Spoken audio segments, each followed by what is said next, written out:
Non, Et là, sur un kata, je veux bien, tu mets l'équipe de France, mets-nous en Zizou, mets-nous en Platini. Et là, tu vois là, que mon visage devient fermé, là. Mais là, nous mettre un vieux sénile de 81 ans qui a retrouvé un poste à la FIFA, il fallait quand même qu'on... Et là, tu vois que mon visage, il est fermé, là. Bah oui, il fallait qu'on parle quand même de l'avenir de la 3F, avec voilà, le licenciement ou ça dégage avec Noël Le Graët et Philippe Diallo, qui est pour l'instant l'intérimaire de la 3F jusqu'aux nouvelles élections.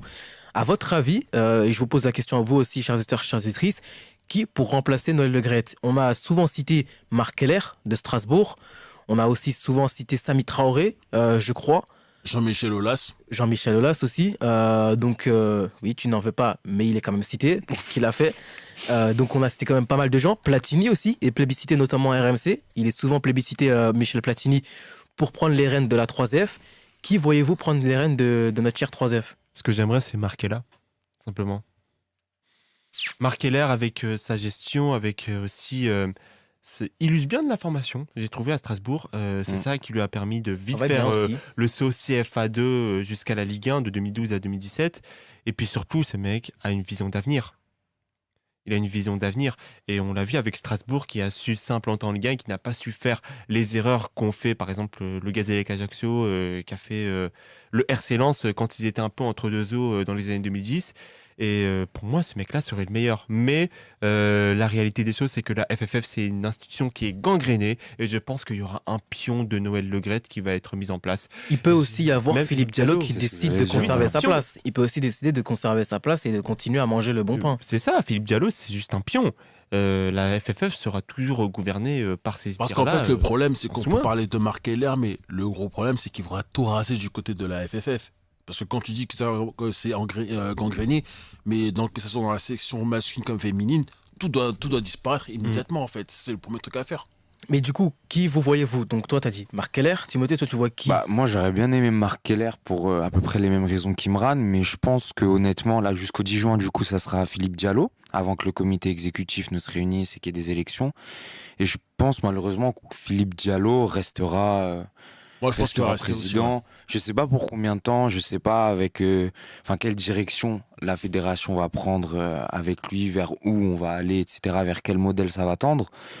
Mais a priori, oui, je pense pas qu'il faille s'attendre à une transition exceptionnelle où justement on a ce fameux changement qui est pourtant nécessaire. Donc oui, Philippe Diallo semble le plus probable. On a encore 3 mois, donc on n'est pas à l'abri d'un nouveau scandale. Malheureusement, on sait que c'est un peu l'habitude ces dernières années. Donc on va voir, mais je tablerai sur Philippe Diallo. Là, tu vois qui, Abdou? Pour les mêmes raisons, moi je vois Philippe Diallo, parce que finalement, en fait, ça, c'est bizarre, mais je me dis, c'est une intérim déjà qui commence à un petit peu durer, et même lui, tu vois, une fois qu'il a goûté à ce poste-là, est-ce qu'il a vraiment envie de bouger? Moi, après, tu vois, idéalement, celui que j'aurais vraiment voulu voir, même si c'est peut-être un peu tard maintenant, moi j'aurais aimé voir Arsène Wenger à ce poste-là. Parce que pour le coup, lui, non seulement que ce soit au niveau des féminines, au niveau des jeunes, il a cette expérience managériale dans une très très grosse structure. Il a fait Arsenal dès qu'il est arrivé jusqu'à maintenant. Ce qu'on sait d'Arsenal, ce qu'on connaît d'Arsenal, et même ce qu'est en train de perpétuer Mikel Arteta, c'est l'œuvre d'Arsène Wenger. Et ça, je pense qu'un modèle comme ça, aussi sain, aussi bien construit, avec quelqu'un qui a la tête sur les épaules et qui sait parfaitement relever une équipe en crise, relever une institution en crise, pour moi, ça aurait été il a beaucoup changé depuis qu'il est à la FIFA maintenant. Ouais, maintenant. En même temps, il est guidé par les ordres de là-haut qui veulent juste plus de matchs, plus d'argent. La FIFA pourrait corrompre énormément de personnes. Mais je pense que vraiment, dans le cadre FFF et dans le contexte actuel, ça aurait été en vrai. Mais si on lui propose, tu penses qu'il accepte?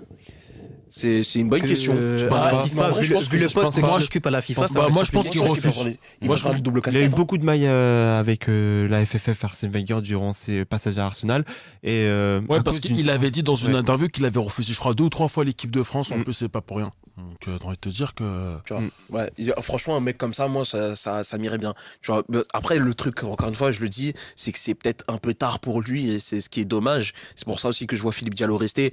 Mais tu vois, un mec comme Arsène Wenger, ou même si beaucoup plus tôt, un Giroud, ça aurait tellement fait de bien à la Fédération française. Tu vois. Ah là, c'est mort. C'est mort de chez mort. C'est totalement fini. Mais les deux, en fait, c'est mort. C'est pour ça que je te dis Philippe Diallo par défaut. Quoi. Mais du coup, on a souvent cité, notamment dans les antennes des RMC, on a souvent cité Michel Platini. qui avait ses casseroles pendant de nombreuses années avec Sepp Blatter. Est-ce que vous voyez Michel Platini être au poste et être le commandeur de la 3F? Pas du tout, non. Non, parce que moi, je le vois essayer de viser la FIFA à nouveau, comme il avait tenté de le faire avant qu'il se fasse épingler. Parce qu'il avait été à l'UEFA. Ouais, il avait été président de l'UEFA. Voilà. Et la suite logique pour lui, c'était de briguer la FIFA. Et c'est pour ça que Gianni Compliqué avec Infantino qui aime bien conserver son steak, surtout qu'il a été élu alors qu'il n'avait pas de concurrent. Donc, Et puis surtout, vu les casseroles qu'il avait avec l'UEFA, entre-temps, ça... Bon, alors, en même temps, tu vas te dire, FIFA, UEFA, ils ont tous des casseroles partout. Mafia. Mais je pense qu'en fait, ce sera un peu compliqué pour lui. Et moi, personnellement, voir Platini à la FFF... Non, pour traîner ses casseroles comme ça, alors que déjà que la fédération, déjà même, c'est une casserole ambulante, je vois pas l'intérêt de ramener quelqu'un en particulier comme lui. Après, et puis surtout, Platini, c'est une catastrophe en termes de gestion, de formation et gestion des joueurs. On l'a vu en tant que sélectionneur de 1990 à 1992.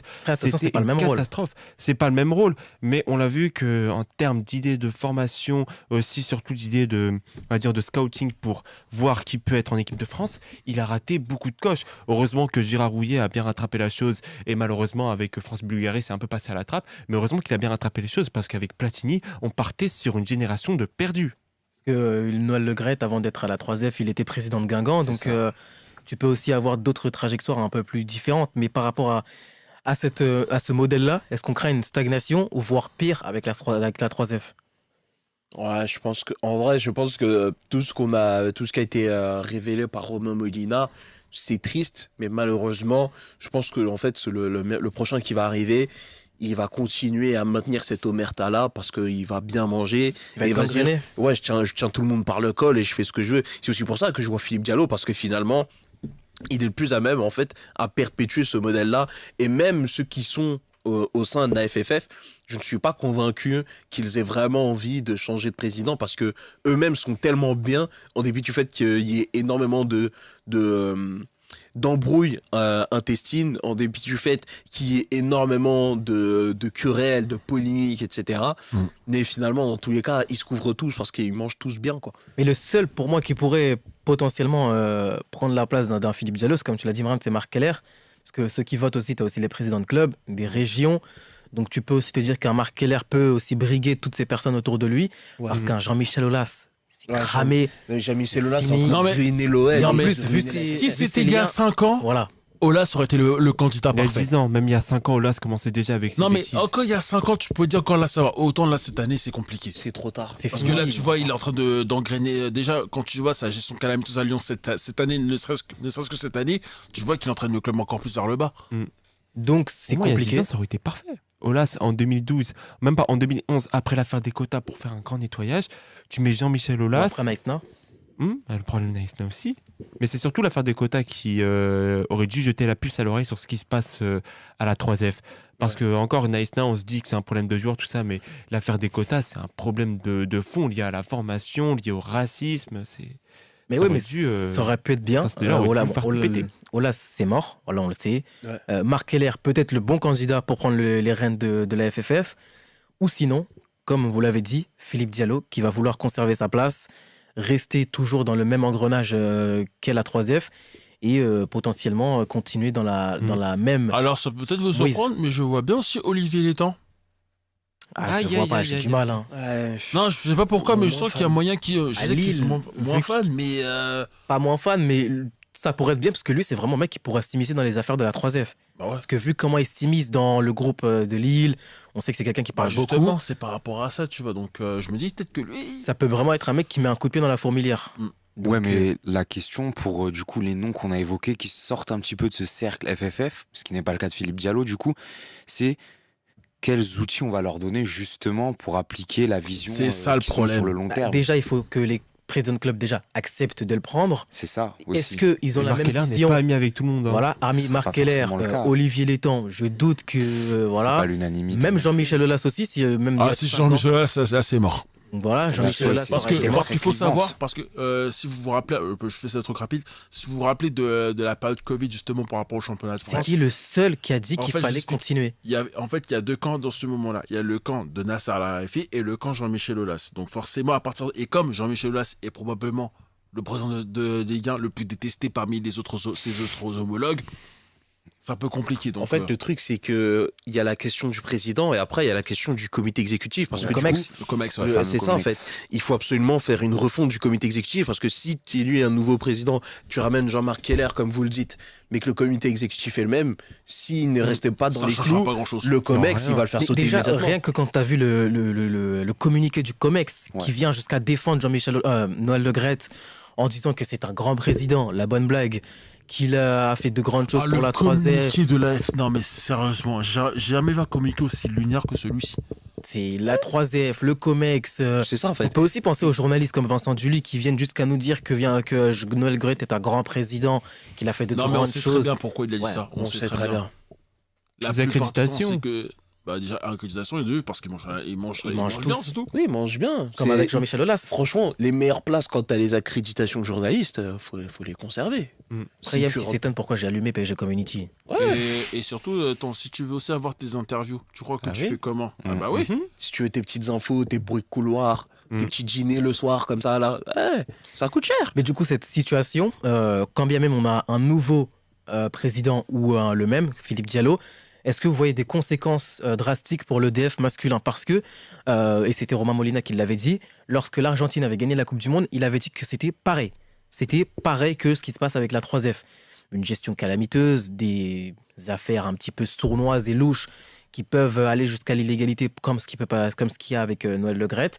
Donc est-ce que ça pourrait avoir des grosses conséquences ou pas de changement, Kix le patron et donc voilà. Bah, au bout d'un moment, le modèle de formation français qui est, Estompe, hein. on va dire surtout, on va dire les joueurs, le vivier, pas la formation, mais le vivier Île-de-France, il va plus pouvoir longtemps masquer toutes les limites parce qu'on a des pépites qui sortent des 3-4 coins de la France, mais en termes de formation, tu sens les limites.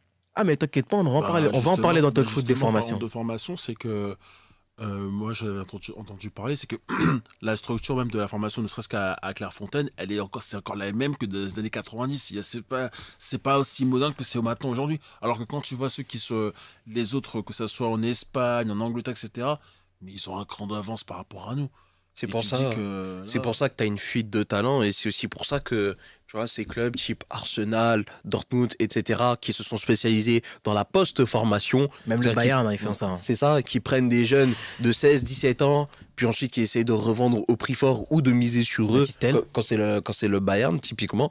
C'est pour ça que ça fonctionne aussi bien et on se dit, ouais, mais comment ça se fait le PSG n'a pas vu dans son bassin en Ile-de-France, comment ça se fait à Lille, on n'a pas remarqué, comment ça se fait à Troyes, à Lens, on n'a pas remarqué. En fait, la formation, c'est une chose. Mais les limites du football français sont dans la post-formation. Et même si l'OL semblait s'être orienté sur ça, malheureusement, ils ne se sont limités qu'au bassin lyonnais. S'ils avaient peut-être un peu plus décidé de s'ouvrir au reste de la France et qu'il y avait un peu moins cette... Après, Lyon avait été politique le meilleur locale. centre de formation de France pendant un certain nombre d'années. Oui, d'accord. mais surtout, on- Lyon, la gestion des scouts, elle est catastrophique. C'est ça. Il n'y a personne. Non, C'est sur pareil à les 10 Paris, dernières années, oui, À clairement. Paris, c'est pas mieux. hein. Ouais, c'est ça. Et c'est ce que je vous dis, c'est que finalement, en termes de formation, si on parle que de formation, toucher tes premières balles, etc., la France est encore au niveau, je pense, parce que tous les pays environnants et même du monde nous envient nos cracks. Maintenant, la vérité, c'est quoi? C'est que dans la post-formation, c'est-à-dire celle qui te fait vraiment entrer dans le cercle professionnel et dans le vif du dans le vif du concret, bah la France, elle a du retard. Bah du coup c'est ça en fait, c'est que Isaac, notre nouveau scout qui nous a rejoint chez Talk Foot, Mhm. dans un space qui disait que en France on a beaucoup de retard parce que regarde, en Espagne par exemple ou au Portugal ou même en Angleterre, un joueur qui va être prêté, par exemple il est à Manchester United, il va être prêté en Angleterre, mais il est à Manchester United, il va être prêté en 3e division anglaise. Ouais. Mais elle est pro la 3e division. Ouais. En France, on a la Ligue 1 et la Ligue 2. La Ligue La 2, nationale, c'est pas pro, c'est pas pro. Ouais, c'est C'est semi-pro. semi-pro. La Nationale 2, c'est pareil. Et voilà, si on descend, c'est encore plus pire, entre guillemets. Et il avait dit que c'est pareil au Portugal. Au Portugal, un Félix qui va être prêté ou même envoyé en Benfica 2, bah, ça va être déjà un professionnel. C'est déjà des filières pro, Mhm. des championnats pro, ou même en Espagne, Barça B, Real Madrid B, ils sont en 2e division Ouais, espagnole. Déjà, tu dis, t'as ça pour le côté masculin, mais même ne serait-ce que pour le côté féminin. C'est maintenant qu'ils visent à professionnaliser la première division féminine. À partir de là, alors que tu vois déjà, par exemple, en Angleterre, c'est professionnel. En Espagne, c'est professionnel. En professionnel. Allemagne, même, c'est professionnel. Même en Italie. Mais alors qu'en France, alors que pourtant, tu as quand même dans ton championnat la plus grande équipe de l'histoire, à savoir l'Olympique Lyonnais féminin, mais ton championnat n'est pas professionnel. C'est quoi lunaire. c'est quoi le truc en fait? C'est lunaire. Et c'est pour ça qu'il disait, ce Isaac, que, bah, en fait, ouais, les joueurs pro, les jeunes Français, en termes de talent, il n'y a rien à dire, pas de souci. Mais c'est comme à chaque fois qu'on dit, ah, mais les joueurs, ils sont pas prêts encore. Ah, mais ils sont pas prêts. Bah oui, ils sont pas prêts. Ah oui, il a été prêté où? À Rodez, à Villejuif, bien sûr qu'il sera pas prêt. Alors qu'un joueur Félix, il a déjà le niveau, il a déjà la carrure pour être prêt en compétition professionnelle, en Europe. Et là où je pouvais reprocher un peu les clubs français, mais après, ça, c'est un autre débat, mais ça aussi, c'est une gestion de la 3F. C'est à la 3F de faire tout ça. Et c'est pour ça qu'on a à chaque fois des éducateurs dans les amateurs qui en ont un petit peu marre de cette gestion et en ont un petit peu marre d'être relégués au second plan parce que on a toujours en ligne de mire et en top les pros. Voilà, la Ligue 1, la Ligue 2, les big boss. D'ailleurs, on l'a vu avec l'accord CVC. Mais derrière, un Kylian Mbappé, il vient d'où? Il vient de Bondy. Ibrahima Konaté, il vient d'où? Il vient de notre... C'est un bouc du Tchex comme nous. Donc au final, c'est pas forcément des clubs de Ligue 1 que tu dois forcément les mettre en lumière, mais c'est pas à eux tout le temps d'avoir c'est pas à eux de mettre tout le temps la mainmise dessus. Tu dois aussi aller voir sur les amateurs, tu dois aussi proposer des choses intéressantes. Et c'est pas pour rien que petit à petit, le monde amateur il commence à devenir compliqué quand on a des arbitres qui sont agressés, quand on a des comportements qui ne sont plus possibles, les parents qui pensent qu'ils auront le nouveau projet Mbappé, c'est pas possible. Et à la 3F, ils sont bien trop délaissés dans une pyramide. T'as la Ligue 1, la Ligue 2, et si tu descends, mais Noël Le Graët, mais il te fait un grand coup de balai, ça dégage la pyramide. On a Ligue 1, Ligue 2, et encore la Ligue 2, je suis pas trop sûr. Et même pour les féminines, parce que pour les féminines, avec ce qui se passe avec Corinne Diacre, on commence direct avec Corinne Diacre, Outa, Wendy Renard, Katoto, qui est la Mbappé féminine, Gianni, capitaine du Paris Saint-Germain.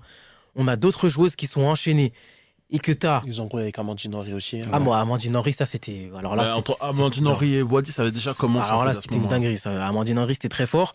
Où tu as par exemple Gianni, Katoto, toutes ces joueuses-là qui en ont marre de Corinne Diacre.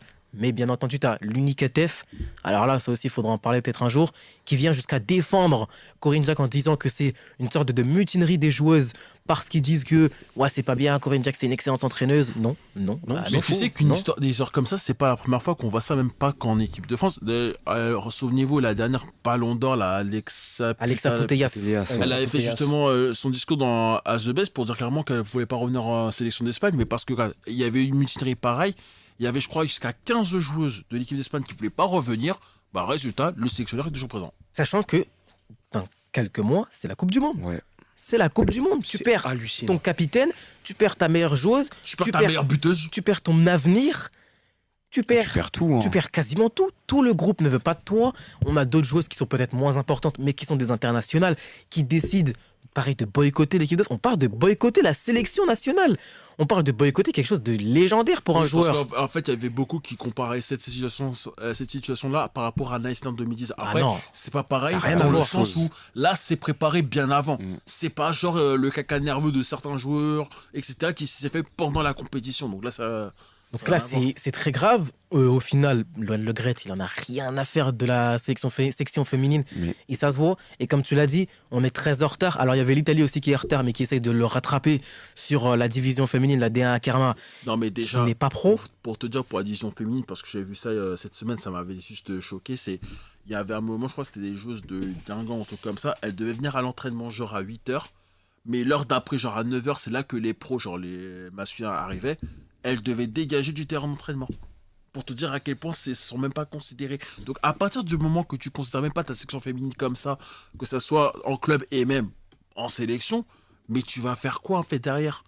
Tu ne peux même pas pouvoir... Et au final, tu constates une certaine régression parce que tu as eu la Coupe du Monde en 2019. Tu peux te dire, on va enfin avoir une meilleure considération pour les féminines. Malheureusement... Une Coupe du Monde à domicile dont tu n'as rien tiré, c'est quand même un comble. Enfin, je sais pas, c'est l'événement planétaire dans ta section et tu n'en fais rien, tu n'en tires rien. Juste pour vous poser une question extrêmement simple. Mais depuis la Coupe du Monde 2019 qui s'est déroulée chez nous, trouvez-moi un stade chez les féminines où le stade a été rempli. Mais il n'y en a pas. Le parc, c'est pas rempli. Ça, il faut le non, dire. Mais c'est moitié. Le Parc des Princes fait un gros effort. Et pourtant, je pense qu'à mon avis, on les critique beaucoup des fois dans ce côté-là, mais le Cup Et le va Cup, oui. constamment Extraordinaire. voir Le Cup sont les très forts. féminines. Ils sont très forts, le Cup, par La contre. plupart des féminines parisiennes sont absolument émerveillées devant Et la même, version et même Cup. au handball, ils y vont. Donc, C'est pour te dire que même chez les Lyonnaises, ils font pas ça.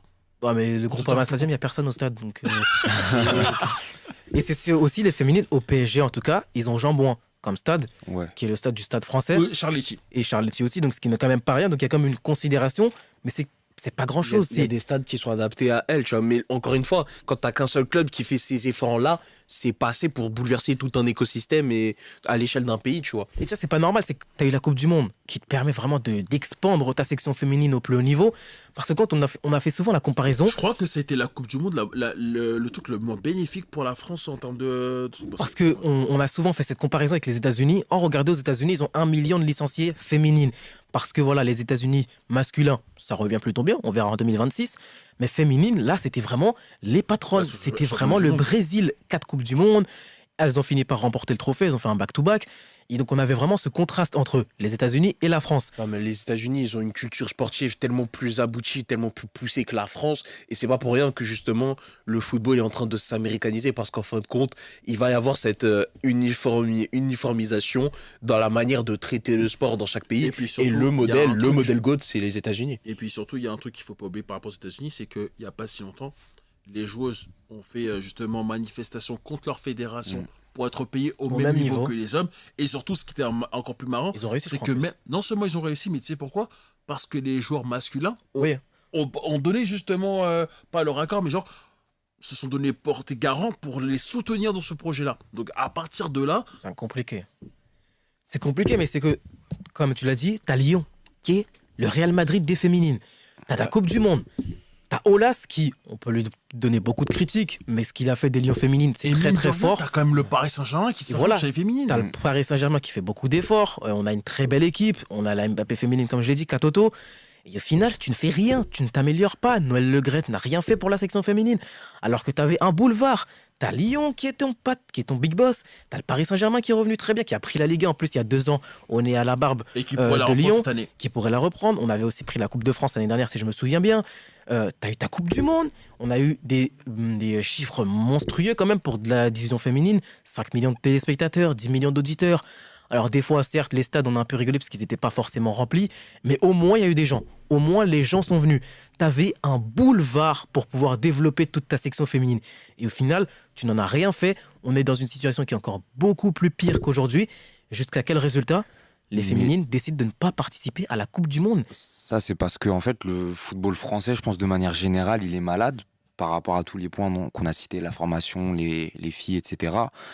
Parce que je pense que depuis quelques années, on ne vit que par le prisme des résultats de l'EDF masculine.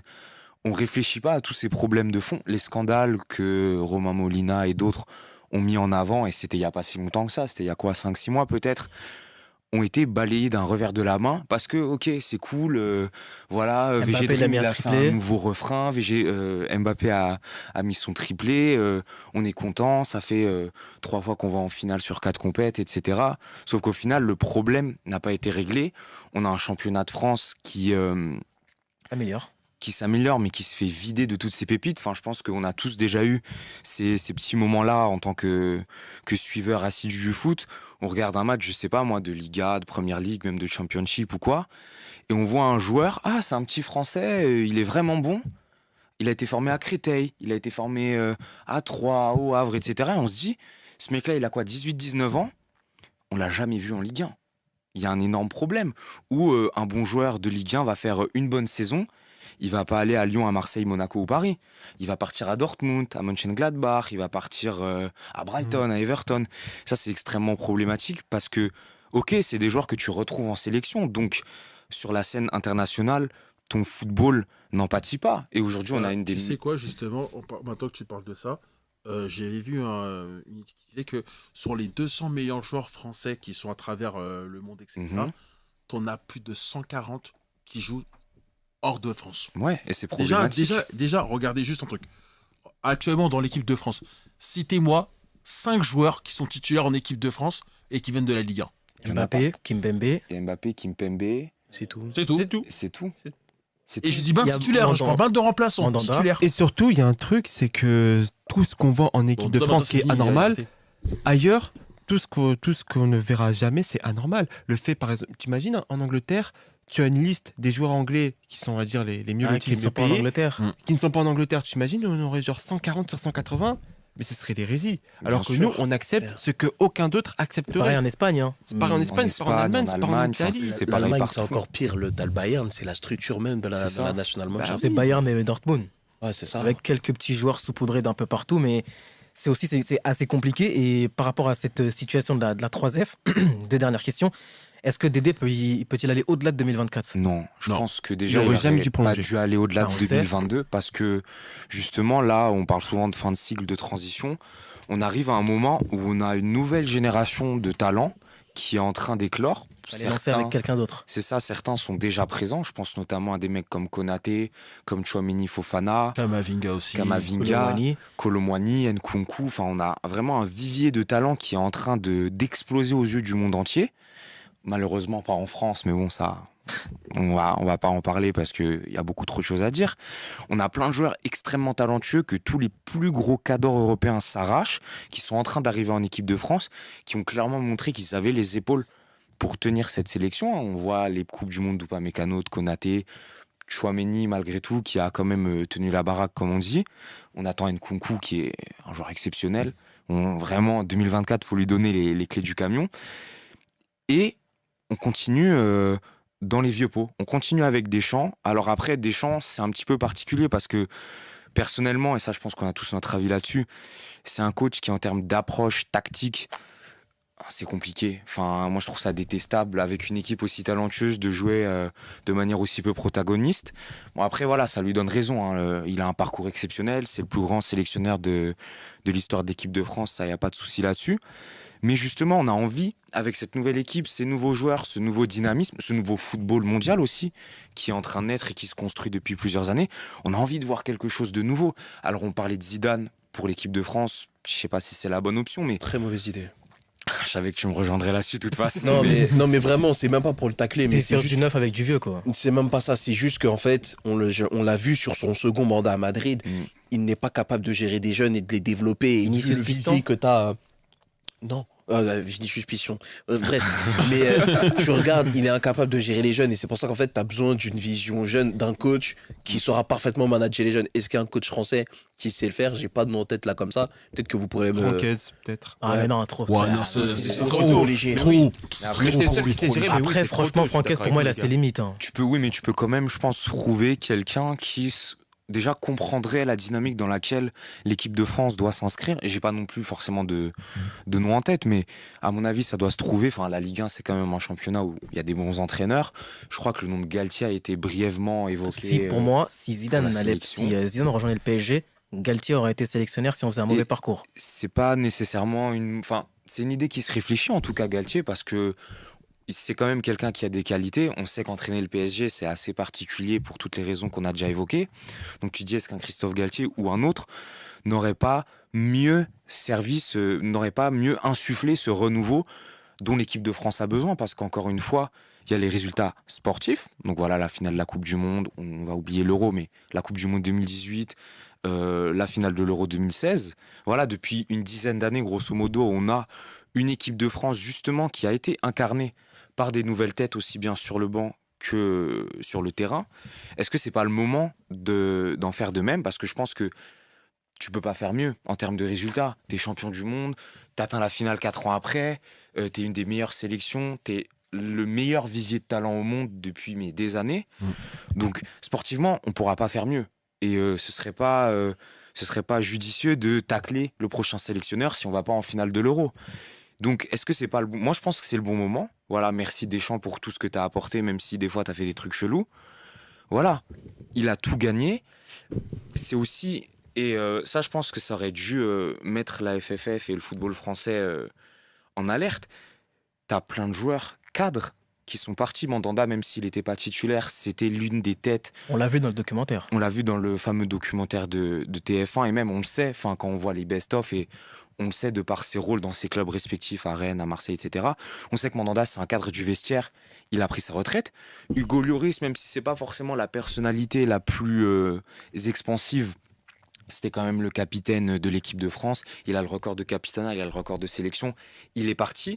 Un joueur comme Raphaël Varane, qui était un cadre, qui est Vice-capitaine aussi. vice-capitaine, qui est l'un des meilleurs joueurs français actuellement et depuis qu'il est en sélection, est parti. Donc, ça pose question. Est-ce que justement, c'est pas le bon moment de dire à Deschamps, bah, évidemment, enfin, jamais de la vie, je pense qu'un supporter de l'équipe de France crachera sur le mandat de Deschamps, parce que même si tactiquement, il y a eu des choses à redire, ce qu'il a fait, c'est exceptionnel.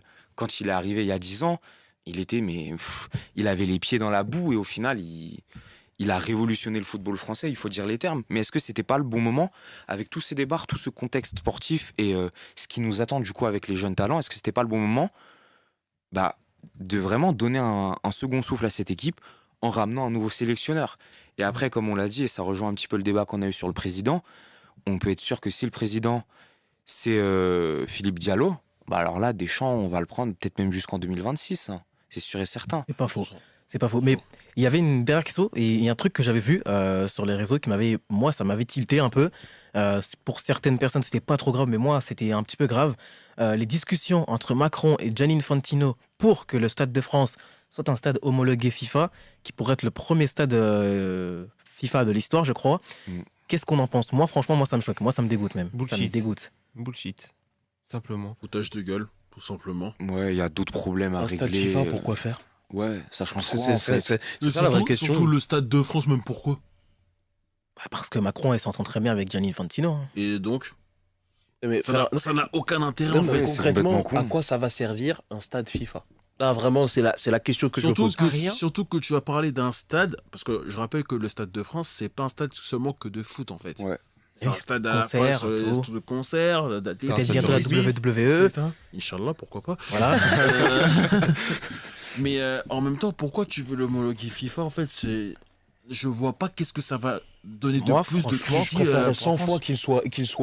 qu'il devienne la propriété du PSG, qu'il soit Moi, homologué franchement, FIFA. quand je vois ça, ça me dégoûte. Ça me dégoûte. C'est le Stade des France, c'est pour la France. C'est C'est pas ça. pour un schlag de Gianni Infantino. Mais Non, qu'est-ce que doit ça être veut pour dire la stade France. FIFA en fait, tout simplement. C'est ça, genre, en fait, parce que Parce qu'en fait, quand tu vas dans un j'aimerais pays, juste il y a savoir pas de but. ce sera quoi le changement particulier. Genre, tu Ça vas appartiendra arriver. à la FIFA, plus à la France. Mais c'est Ouais, non, ça justement, sert à rien, ça- donc, ça- un ça- Construis un un stade. stade dans ton pays qui est le plus grand stade de C'est un France. stade pour la Pour FIFA. que ça soit à la FIFA. pour la FIFA. Mais mais- qui sait se faire faux, c'est bon. Après, ça collerait bien à la France, hein, qui est un caniche au niveau international. Hein. C'est Non le mais caniche oui, des là, USA. là on renie complètement Là, notre là, il y a notre vraiment- identité. Là, tu as complètement raison. C'est choquant. Et mais- J'ai là, très, là, j'ai plein très de mal de lucarne. dire ça Mais oui. pour un pays comme la France. Mais c'est caniche. Imran a raison. Oui, il a Enfin, raison. quand le stade il a été construit en amont de la Coupe du Monde de 98, c'était justement pour incarner la France. Ouais, le C'était placé renouveau à de la Saint-Denis, c'était pour donner un vent de fraîcheur. Et là, oui, clairement. Mais est-ce que tu crois que ça donne donne maintenant ce vent de fraîcheur maintenant en 2023? Je suis pas sûr. Non, hein. pas du tout, mais au moins le Stade de France, voilà, On a bien vu en on sait qu'il fait 2022, partie du malheureusement. patrimoine footballistique national. C'est un lieu qui est quand même lié à des souvenirs particuliers, des souvenirs fédérateurs, faut pas avoir peur de le dire. Bah. Et puis même, je pense que Gianni Infantino, au lieu de nous emmerder avec ses conneries de stade FIFA et tout, il y a d'autres chats à fouetter à la FIFA. Macron, bon, c'est pas une émission politique, mais je pense qu'il a d'autres chats à fouetter aussi. Aussi, oui. Oui, oui. Oui, clairement. Il se mêle un peu moins de football et un peu Le plus 7 de... mars, il a ouais. beaucoup de choses à faire. Hein. Quel est l'intérêt? Quel est l'intérêt? Il est en train de faire crouler le pays sous tout un tas de bêtises. Qu'est-ce qui va nous casser les couilles avec Infantino qui lui aussi, bon... Ah, lui Il aussi. fait hein. speak. ouais, voilà, oui. on pourrait faire... Non, mais si on fait un truc sur Infantino, je pense qu'à mon avis, on fera pas que 2 heures. hein. Ah non, Ouais. mais là, il Oula. nous faut... Et la table sera plus remplie aussi. On fait un live de 48 heures et après, oui, on fait gaffe quand on marche dehors, mais ça, c'est encore autre chose. Mais non, c'est n'importe quoi. Et ça, Ça a rien à voir avec ça le m'énerve foot. quand tu verras jamais le président de la FA qui va négocier pour faire de Wembley un stade FIFA. Enfin, même Oui. ça aussi, ça rentre dans les ingérences de la France. Et tu Qu'est-ce ne que tu verras fais pas Juan Carlos ou même, je sais pas, Florentino Paz qui dira ah bah tiens, ici on ferait notre stade aussi, un stade ça Encore, veut- ça veut encore rien moins en dire. Espagne, les clubs appartiennent aux socios. Tu vas pas donner ton stade à C'est n'importe ça, qui. c'est qu'en fait, en France, on est rien que déjà qu'on n'a pas forcément une grande culture. On n'a pas de Ou culture ceux de qui ont foot, la hein, chez nous. culture sont dans une niche. Tu vas quand même pas donner ton patrimoine, ton seul stade qui représente ton pays. Tu vas pas le donner à Gianni Infantino. Il faut un peu de dignité, un peu Comme de pudeur. disait Olivier Dacour dans son Colline Interview, en France, on aime les sportifs, mais on n'aime pas le sport. Ça, Et, c'est là, vrai. en vrai, il a raison. C'est-à-dire que, en fait, quand t'arrives, t'es en quart de finale, en Parle à demi-finale, vous, ouais, les- allez les bleus, mais avant, On parle à vous, les gros United Day, hein. C'est à vous qu'on parle quand on Ouais, dit ça. C'est ça. Puis Ouais. même, enfin, tous les gens qui sont là, qui sont pour l'équipe de France et quand ils se font éliminer, ah tiens, on est pour le Brésil, on est pour l'Argentine, on est pour le Portugal. Non, ou tout simplement ceux qui disaient ah bah écoute, on va boycotter la Coupe du Monde. Ah, l'équipe de France en demi-finale. Ah C'est bah de allez les bleus. l'hypocrisie Hein. totale. Eh, C'est de l'hypocrisie le totale. boycott de la Coupe du Monde, je pense que c'est C'est top le 5. pire boycott de. Non mais top c'est- 5 comédie de Mais l'histoire. honnêtement, On a c'est battu des archi records gaulerie. d'audience. non mais c'est tu te archi dis gaulerie. le premier match, il te dit ouais ils vont boycotter à mort. Premier Rien du match, tout, 12 ils millions de étaient devant téléspectateurs. TF1. Ah mais ils étaient en camisole devant TF1. Ah oui, vas-y Mbappé. Mais comme tout Mais le monde. oui, Mais comme bien tout sûr. le monde. Comme tout le monde. Frère, la roquette qui balance sur la Pologne, là, on était tous contents. Arrêtez de faire semblant. La Roquette qui lance le deuxième contre l'Argentine, on s'est levé. Et La, on va la- pas la se frappe de mentir. Chouameni, On on avait était la là. main sur le cœur. Mais bien évidemment. Mais bien Là, Colomani, évidemment. quand il marque son but contre le Maroc, on était fiers. Ben oui, Mais bien frère, sûr. on est sorti sur les champs, il y avait tout le monde. Il y avait tout le monde. Mais T'avais oui. même pas une. Tu disais boy, comme ça, boycott, allez, célèbre avec nous. La seule chose qui nous accompagnait, c'était un chocolat chaud comme il faisait froid. Voilà, c'est tout. C'est tout.